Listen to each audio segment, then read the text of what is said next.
Bismillahirrahmanirrahim. Assalamualaikum warahmatullahi wabarakatuh.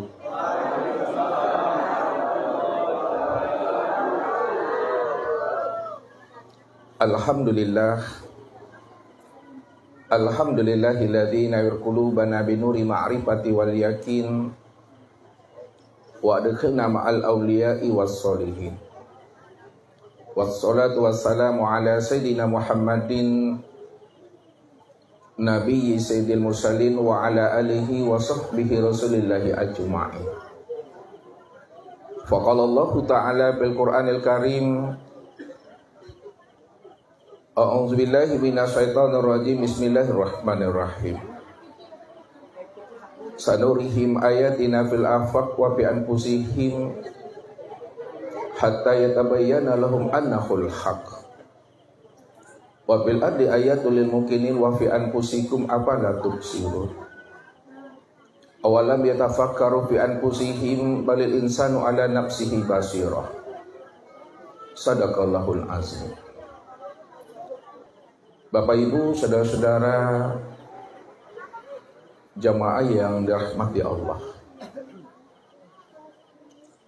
Pertama-tama dan terutama sekali, marilah kita bersyukur kepada Allah Azza wa Jalla yang menggenggam keluarga kita dalam setiap waktu, setiap menit, bahkan setiap detik daripada perjalanan kehidupan kita di alam dunia ini, tidak lepas daripada genggaman, tilikan, pengawasan dan pengawalan Allah Rabbul Izzati. Mulai dari sejak kita bangun pagi di waktu subuh hingga kita kembali tidur di waktu tengah malam. Semuanya itu berada di dalam genggaman, tilikan dan pengawasan Allah Rabbul Izzati. Wala takmaluna min amali illa kunna alaikum suhuda. Tidak ada sebesar zarah pun yang kita perbuat dalam hidup ini. Mulai dari sejak kita bangun pagi di waktu subuh hingga kita kembali tidur di waktu tengah malam. Malaikat Allah lah yang menjadi saksi dan bukti terhadap apa yang kita perbuat. Selawat dan salam kepada baginda Rasul Nabi Muhammad sallallahu alaihi wasallam. Allahumma shalli ala Muhammad wa ala ali Muhammad. Yang sama-sama kita hormati sahibul bait wa sahibul hajat, Bapak Habibi sekeluarga. Dan sama-sama kita hormati dan kita muliakan Bapak Kepala Desa Kebumen, serta para ulama dan Tuan Guru Tarekat Qadiriyah Naqsabandiyah, Tuan Guru Tarekat Saziliyah, serta Jamaah Tauhid Rabbani dan ibu-ibu serta bapak-bapak, para muhibbin dan para pencari Tuhan masyarakat Pulau Rupat, Kabupaten Bekalis yang dirahmati Allah. Bapak Ibu, saudara-saudaraku dan anak-anak kami jamaah tauhid yang dirahmati Allah. Sebagai seorang mukmin yang muttaqin, maka wajib bagi dirinya menghatamkan ilmu tauhid ini sebelum ruh itu melepaskan akan cangkangnya, supaya kita tahu jalan pulang dan kembali kepada Allah Azza wa Jalla. Bukankah Allah Subhanahu wa ta'ala telah mengutarakan kepada setiap hambanya, wa anna ila rabbikal muntaha. Ketahuilah, kata Allah, sesungguhnya aku ini adalah asal dan akhir perjalanan pulang dan kembalinya kamu, kata Allah. Begitulah Allah Azza wa Jalla menjelaskan kepada setiap hambanya. Ketika hambanya itu mampu mempergunakan kecerdasan rohani dan akal fikirnya, apa kata Allah kepada kita ini? Wa anna ila rabbikal muntaha. Sesungguhnya aku ini adalah tempat pulang dan kembalinya kamu, kata Allah. Kalaulah kita ini tempat pulang dan kembalinya kepada Allah, tentu sebelum habisnya usia umur kita meninggalkan alam dunia ini, dan sebelum roh itu melepaskan akang cangkangnya. Bagaimana setiap kita ini telah mampu mengenal Allah itu dengan pengenalan yang sempurna zahir dan batin. Karena orang yang mengenal Allah dengan pengenalan sempurna zahir dan batin, maka dialah orang yang tahu jalan pulang dan kembali kepada Allah. Karena Allah katakan apa kepada kita ini? Inna lillahi wa inna ilaihi raji'un. Sesungguhnya asalmu itu adalah aku, tentu pulang dan kembalinya tetap kembali kepada aku. Di mana datangnya situ pulangnya, di mana hilang di situ dicari. Kalau memang asal kita ini adalah Tuhan, tentu pulang dan kembalinya tetap jadi Tuhan. Begitulah Allah Subhanahu wa taala membukakan tabir rahasia akan diri kita ini supaya kita sadar dan tahu bagaimana kita ini mampu memahami akan rahasia diri kita ini yang sebenarnya. Sehingga kita benar-benar tahu jalan pulang dan kembali kepada Allah. Jadi kalau kita tidak tahu jalan pulang dan kembali kepada Allah, karena hati dan jiwa kita ini terhijab, hati dan jiwa kita ini terrantai dan terbelenggu oleh dunia, nafsu dan akal fikir kita, maka Allah akan mengatakan kepada kita ini adalah orang-orang yang buta dan orang-orang yang tersesat dan tempat pulang dan kembalinya adalah neraka. Inilah yang Allah utarakan kepada kita. Wa man kana fi hazil aqma fa huwa fil akhirati aqma wa adallun sabila. Barang siapa yang buta di dunia, pasti dia buta di akhirat, wa adallun sabila. Dan dialah orang yang tersesat, tempatnya di neraka. Kalau Allah menjelaskan kepada kita bahwa orang yang buta itu adalah orang yang tersesat dan tempatnya di neraka, lalu kita bertanya, ikra dan meniti ke dalam diri kita ini, buta yang bagaimana yang Allah maksudkan di dalam surat Bani Israel ayat 72 ini? Apakah buta mata zahir yang ada di kepala ini, atau butanya mata hati yang ada di dalam dada? Ini yang dijelaskan oleh Allah dalam surah Al-Hajj ayat 46. Fa innaha la ta'mal absar walakin ta'mal qulub allati fis sudur.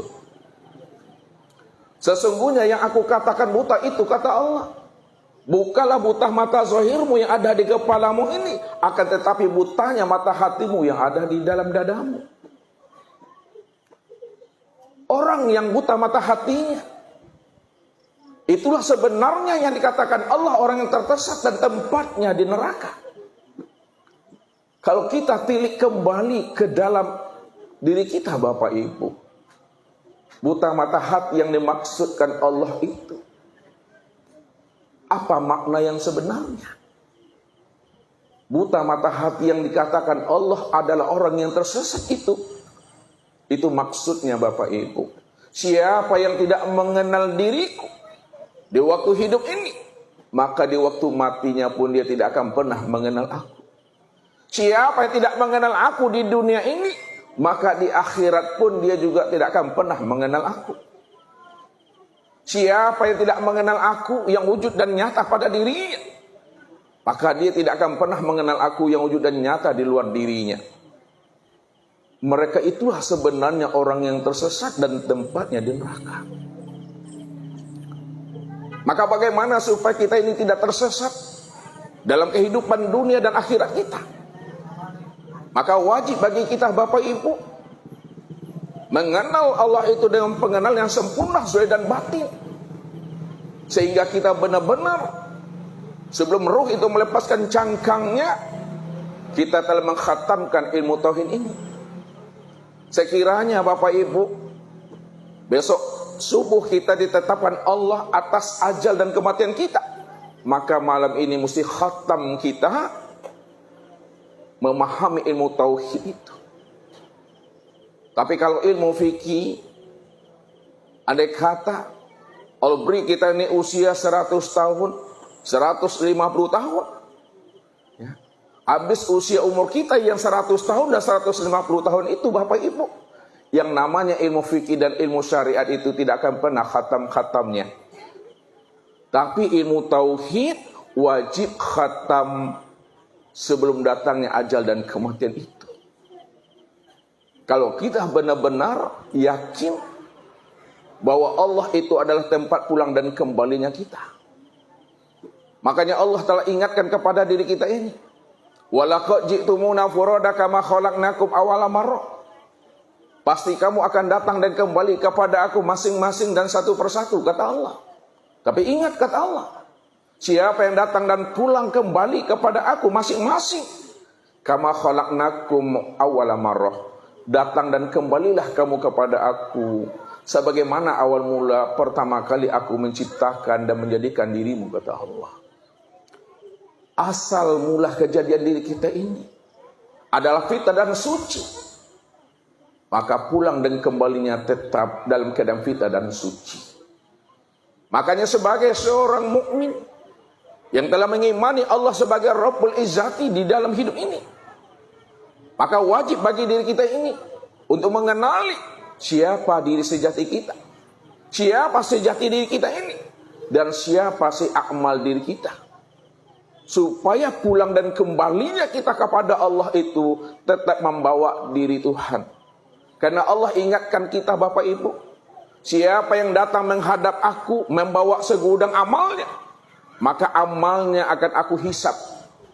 Siapa yang datang menghadap aku dengan ilmunya, ilmunya akan aku minta pertanggungjawabannya. Siapa yang datang kepada aku membawa ma'rifatnya, ma'rifatnya juga akan aku tanya. Tapi siapa yang datang menghadap aku membawa diriku, itu adalah urusan aku, itu adalah hak aku. Tidak aku hisab amalnya, tidak aku minta pertanggungjawaban atas ilmunya, dan tidak pula aku tanyai ma'rifatnya. Kalau ia memang betul-betul datang menghadap aku, kembali membawa akan diriku. Inilah makna yang sebenarnya inna lillahi wa inna ilaihi raji'un. Sesungguhnya asal kita ini Tuhan, kembalinya tetap jadi Tuhan.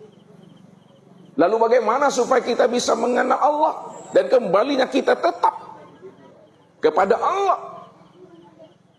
Untuk memahami ini lebih dalam, lebih detail, supaya kita benar-benar selamat dunianya, selamat akhiratnya, maka tunggulah pesan-pesan berikut ini. Baik Bapak Ibu yang dirahmati Allah,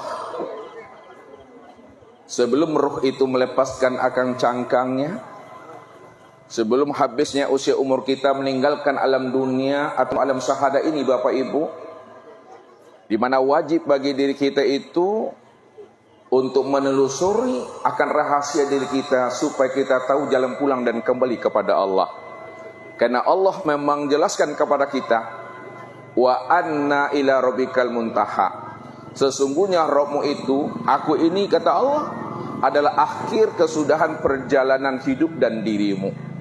Kalau Allah itu adalah akhir kesudahan perjalanan hidup kita, maka wajib bagi setiap mukmin yang mengimani Allah sebagai Rabbnya, wajib kita mengenal Allah itu dengan pengenalan yang sempurna, zahir dan batin, supaya kita selamat pulang dan kembali kita itu kepada Allah. Inna lillahi wa inna ilaihi raji'un. Maka ilmu mengenal Allah ini, Bapak Ibu, ilmu ma'rifat itu amatlah mudah, amatlah senang. Karena sebelum Allah mewajibkan kepada kita namanya ibadah sholat, ibadah puasa, ibadah zakat, haji, dan ibadah yang lainnya, maka yang pertama kali Allah fardukan kepada Nabi dan Rasul, kepada hamba ini, adalah awaludin ma'rifatullah.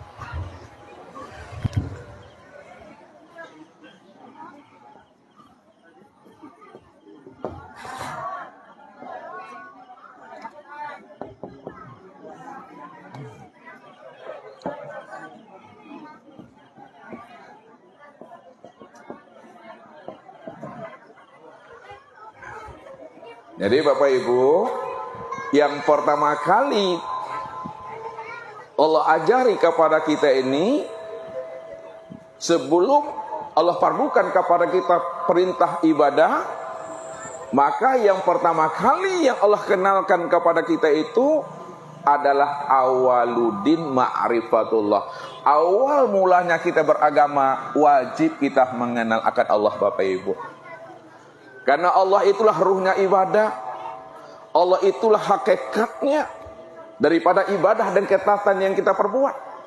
Maka jikalau kita tidak mengenal Allah akan rahasia dari setiap ibadah dan ketaatan yang kita lakukan, maka ibadah yang kita perbuat itu akan menjadi ibadah yang hampa dan sia-sia. Ini yang dijelaskan oleh baginda Rasul kepada kita. La tasihul ibadah illa bima'rifatil ma'bud. Belum sempurna ibadah kita, tidak sah ibadah kita kalau kita tidak mengenal Allah yang kita ibadati. Maka mengenal Allah itu Bapak Ibu bukan hanya sebatas mengenal namanya, tapi kita benar-benar mengenal diri yang punya nama. Karena dikatakan al-ismu wal musamma wahid. Nama dengan diri yang punya nama itu adalah esa. Tidak berpisah namanya dengan dirinya, tidak pula bercerai dirinya dengan namanya. Itu artinya al-ismu wal musamma wahid. Setiap nama pasti ada orangnya. Apapun nama yang kita sebut pasti ada wujudnya. Disebut namanya Mik, ini orangnya Bapak Ibu. Disebut namanya spidol, ini orangnya. Disebut namanya papan tulis, ini orangnya. Ketika disebut Allah, yang mana wujudnya, yang mana orangnya. Ini yang mesti kita pahami sebelum roh itu melepaskan akan cangkangnya. Kalau kita tidak mengenal diri yang punya nama, hanya bertuhan kepada nama, hanya bertuhan kepada lafaz dan asma. Ingat, Allah katakan apa kepada kita Bapak Ibu? Wa minan nasi may ya'budullah ala harfit. Ada sebahagian daripada hambaku, kata Allah. Dia mengaku mengingat aku, mengaku mengenal aku, mengaku beribadah kepada aku. Tapi sayang, kata Allah, yang diingatnya, yang diibadatinya bukanlah aku, tapi yang diingatnya itu adalah huruf Allah dan lafaz Allah. Karena Allah itu bukanlah berupa huruf, berupa asma, tulisan dan kata-kata Bapak Ibu. Allah itu bukanlah huruf alif lam lam ha.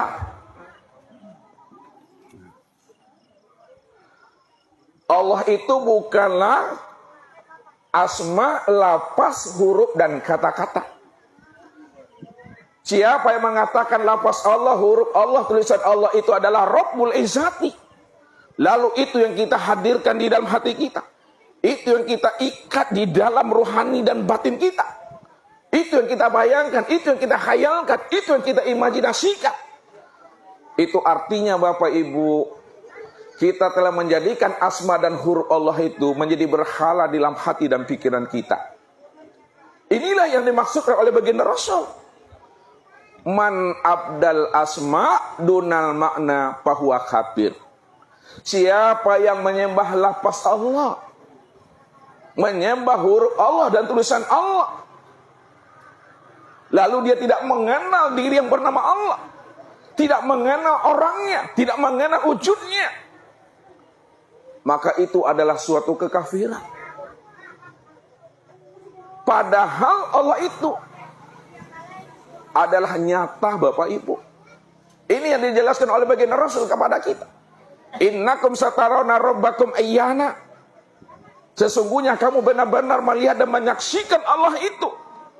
Allah yang nyata, Allah yang wujud, Allah yang terang dan Allah yang jelas. Kalaulah alam semesta ini nyata, wujud dan terang Bapak Ibu, maka Allah itu lebih nyata, lebih terang dan lebih jelas lagi dibandingkan nyata dan terangnya alam semesta ini. Kalaulah diri kita ini wujud, nyata, terang dan jelas, maka Allah itu lebih wujud, lebih nyata dan terang lagi dibandingkan wujud nyata dan terangnya diri kita ini. Kalau Allah itu benar-benar wujud, kalau Allah itu benar-benar nyata dan terang Bapak Ibu, tidak ada sesuatu apapun yang mampu menghijab dan mendinding akan wujud nyatanya diri Allah itu. Karena memang dia satu-satunya Bapak Ibu. Disitulah Allah menerangkan, Allah menjelaskan akan rahasia keahatan dirinya. Apa kata Allah? Kul huwallahu ahad.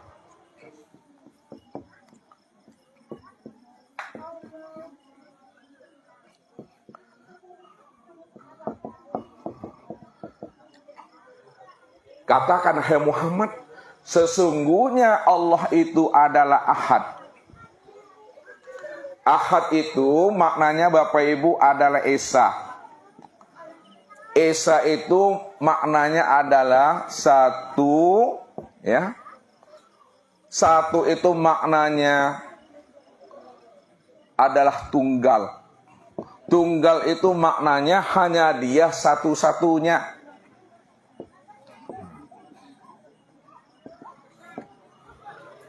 Hanya Dia satu-satunya itu maksudnya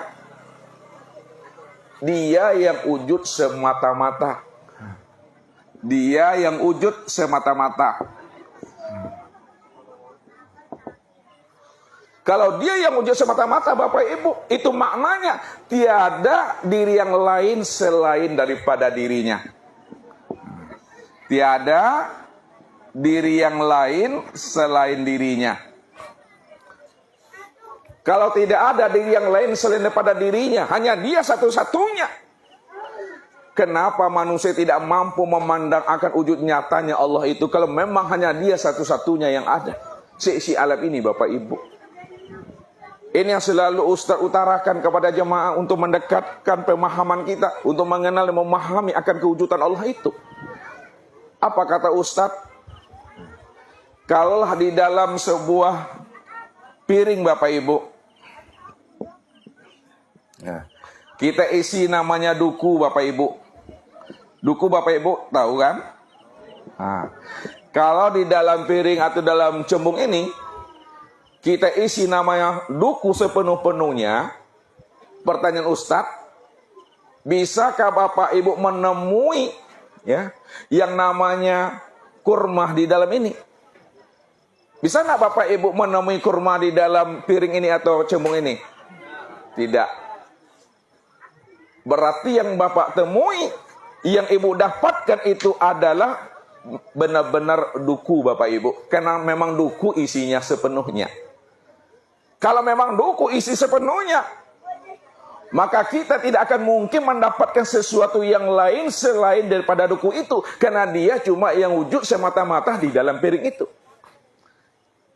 Ini apa maksud yang sebenarnya? Kalau Allah itu adalah wujud,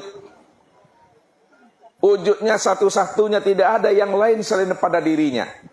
Pertanyaan Ustadz, mampukah Bapak Ibu menemui sesuatu selain daripada Allah pada sisi alam ini? Bisakah Bapak Ibu mendapatkan sesuatu selain daripada Allah sisi alam ini?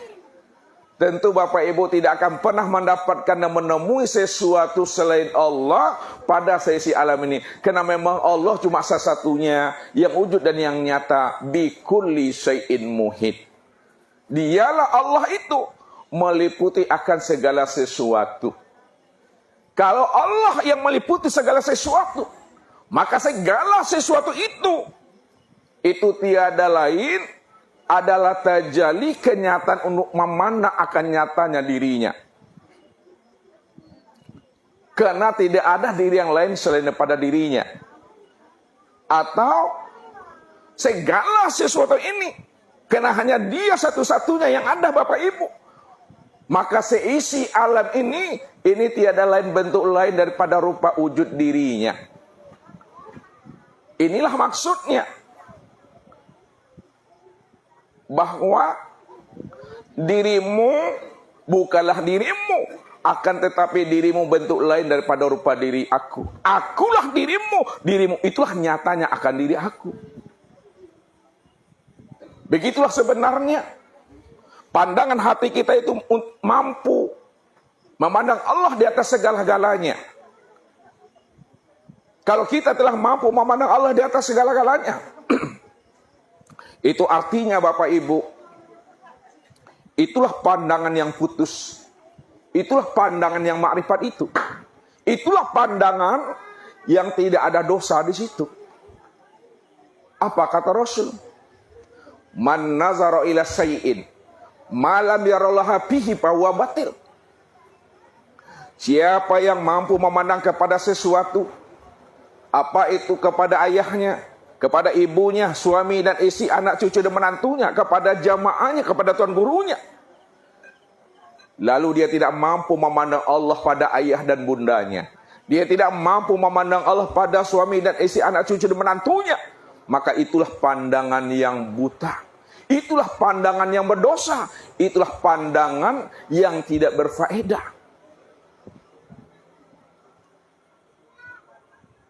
Ini artinya Bapak Ibu. Pandangan yang berfaedah, pandangan yang putus itu adalah pandangan yang mampu memandang Allah dari segala yang wujud dan yang ada ini.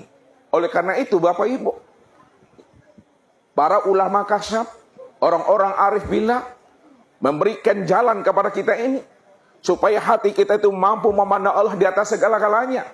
Apa kata mereka? Suhudul wahda fil kasrah. Pandang yang satu pada yang banyak. Yang satu itu adalah Allah, yang banyak itu adalah sisi alam ini. Itu maksudnya bahwa Allah lah yang wujud dan yang nyata pada sisi alam ini. Yang kedua, suhudul kasrah fil wahda. Pandang yang banyak pada yang satu.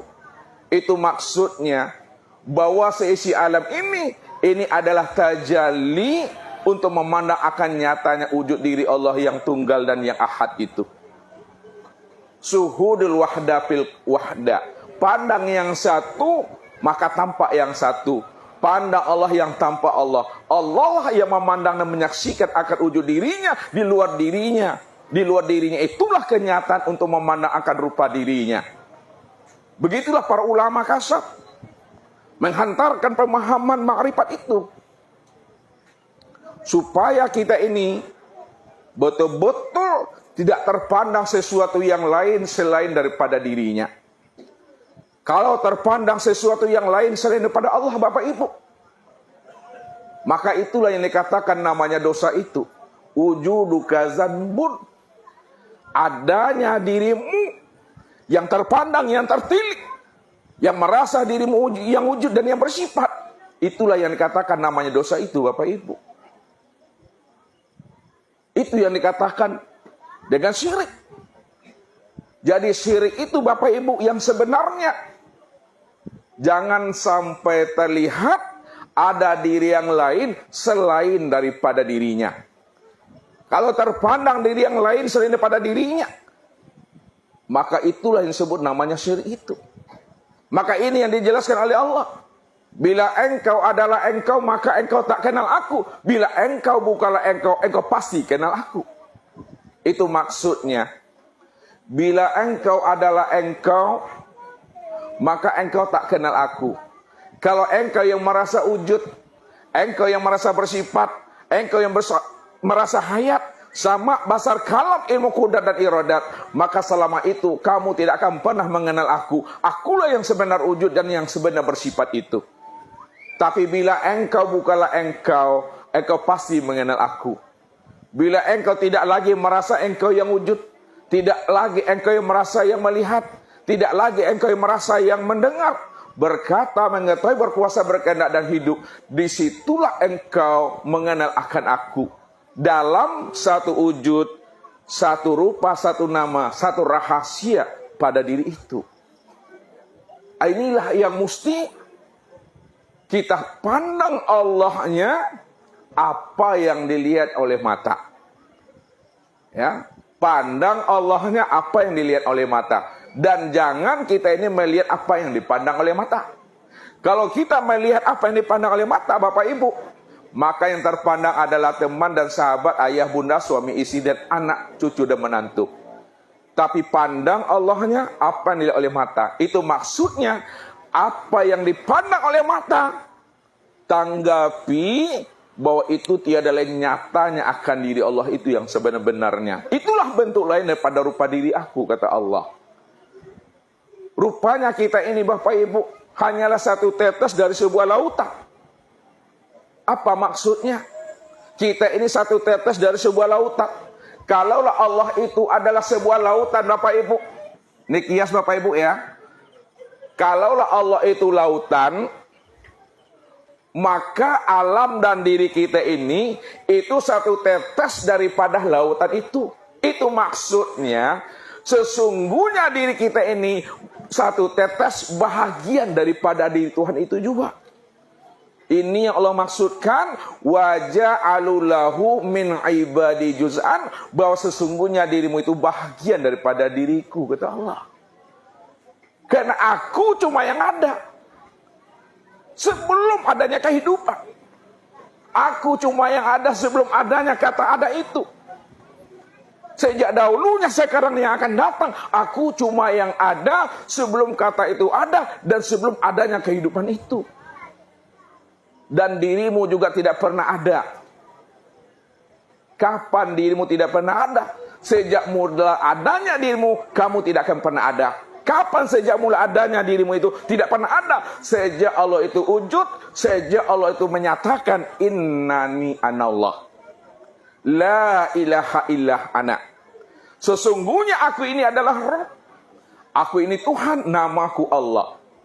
Tidak ada yang wujud, tidak ada yang nyata, tidak ada yang bersifat awal, akhir, zahir dan batin, melainkan yang benar-benar wujud, yang benar-benar bersifat awal, akhir, zahir dan batin, itu tiada lain adalah aku, kata Allah. Begitulah Allah itu benar-benar qiyamuhu binafsihi, Bapak Ibu, berdiri dengan sendirinya. Maka sebelum kita diperintahkan oleh Allah untuk mendirikan ibadah sholat, ibadah puasa, ibadah zakat, haji dan ibadah yang lainnya, maka wajib bagi kita ini mengenal Allah terlebih dahulu. Sebab kalau kita tidak mengenal Allah, Bapak Ibu, bagaimana kita menghadirkan rohani dan jiwa kita ini untuk bisa ingat kepada Allah? Tidak mungkin, Bapak Ibu, kita ini bisa ingat Allah kalau kita belum mengenalnya. Contoh saja, Bapak Ibu, teman Ustadz, Bapak Ibu, ada namanya Pak Aprison.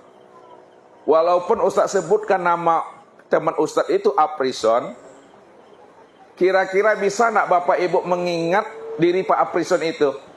Bisa atau tidak? Tidak bisa. Tapi bisakah Bapak Ibu mengingat ayah, bunda, suami, istri, anak, cucu, menantu? Walaupun ayah bunda kita jauh sekarang ini dari tempat kita mengaji ini. Bisa atau tidak? Bisa. Itu disebabkan karena kita mengenalnya. Kita telah berjumpa dengan dirinya. Kita telah menyaksikan dirinya. Dan kita telah bertatap wajah dengan dirinya. Begitulah sebenarnya, kalau kita benar-benar ingat Allah itu, jalan satu-satunya adalah ma'rifatullah. Kenal Allah lebih dahulu. Karena Allah itulah hakikat diri. Allah itulah hakikat sekalian alam. Kalaulah Allah itu hakikat diri dan hakikat sekalian alam, itu maknanya, Bapak Ibu, Allah itulah yang dikatakan seakmal diri. Allah itulah yang dikatakan sejati diri. Allah itulah yang disebut namanya diri sejati, dan Allah itulah yang disebut namanya diri yang sebenar diri. Lalu bagaimana mengenal akan dirinya itu?